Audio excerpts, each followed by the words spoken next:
Hello everyone, I'm Grace Parr, the social media coordinator for the short film Avernus. I'd firstly like to start this by saying a big thank you to everyone who's been following us on our social media pages. We really appreciate all the support. So I'm joined today with David Cunningham, who's the writer and producer of Avernus, and we're going to have a chat. So David, where did the inspiration for this film come from? First of all, I'd like to also thank all our supporters on the social media platforms. In answer to your question, I've got to be careful because I would give away the plot. Let's suffice it to say I was sitting at a golf club.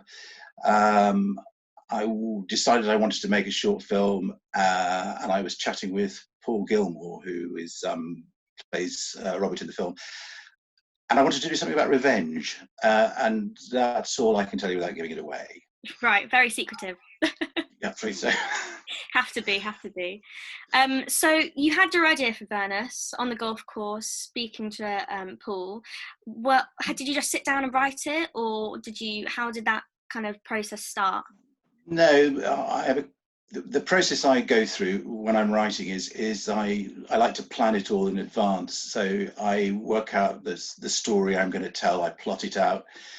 I write backstories on my characters so I know exactly who they are, and then I do a kind of a scene by scene, what's in each scene to the end of it, so I can see where the arc of the story, and then I find if I then sit down and write it, I know where I'm going and I know the people in it, so I find it's much easier. It kind of writes itself in a way. I find, yeah. Did that take you quite a long time then? Because that sounds like a long process. It is a long process, yes. Because actually, I say it writes itself. Sitting down and doing a first draft, particularly if you're writing a feature film, they say it's 10% inspiration and 90% perspiration, and you really have to be very disciplined, and you have to sit down I do it at 10 o'clock, and you have to stay there. And if nothing comes to you, you just have to write whatever is in your head, and if it doesn't work, but you just have to be disciplined. That's just the way it is. Yeah. But the process, once you've got to that process, then obviously Simon Ross, the director, comes on board, and as much as he loved the idea and the script, we then start to develop it and try and pare it back in terms of the backstory in it. So it's minimal. I mean, it's not easy to tell a story in 10 minutes, I guess. So we did work for about 3 months on it together, not full time obviously, but before we felt that it was in a position to go. Yeah, no. So as well, so with that development process, which part was your favourite? There's obviously a lot of things that you do. So The favourite part of the whole sort of creation is I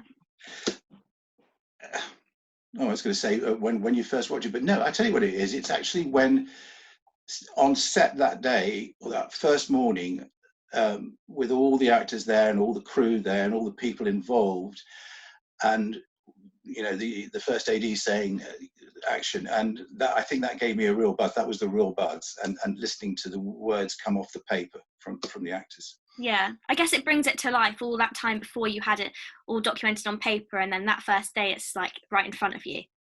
Yeah, no, it's that's a great moment. It really is. I think that's the best moment of them all, and everybody was absolutely terrific.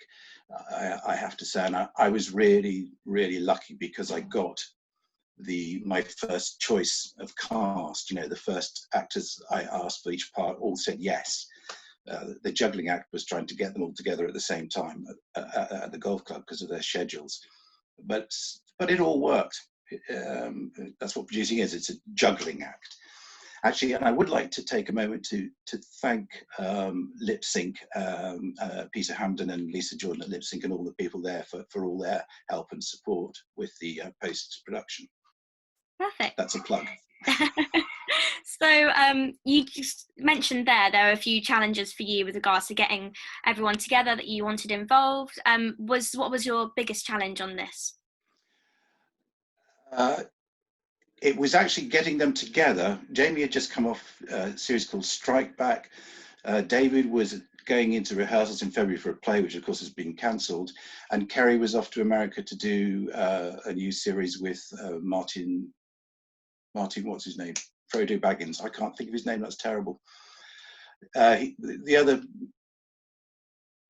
Benedict Cumberbatch's mate in Sherlock Holmes. Martin Freeman. Yeah, so she was going to do a miniseries Martin Freeman. So I just had that window.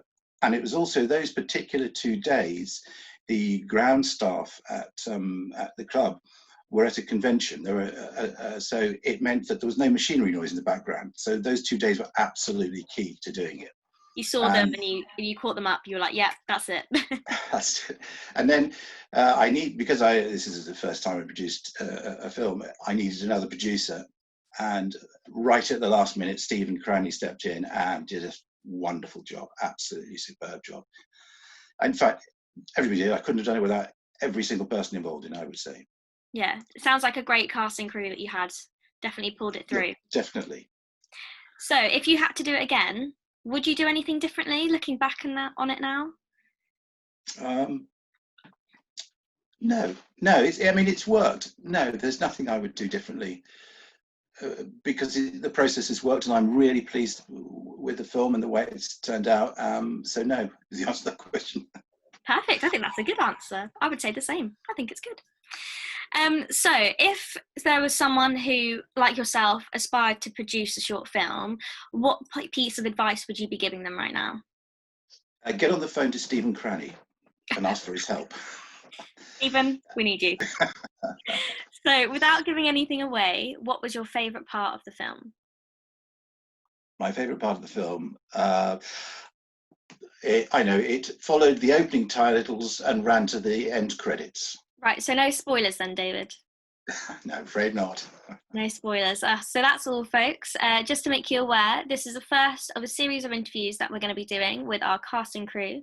So this includes Jamie Bamber and Kerry Norton and David Yelland. However, the next one that we have coming up is with Simon Ross, our director, and that'll be coming at some point within this weekend. So thank you very much, David. Thank you, Grace. And thank you to everyone watching. Thank you. Yes. Thank you. Bye.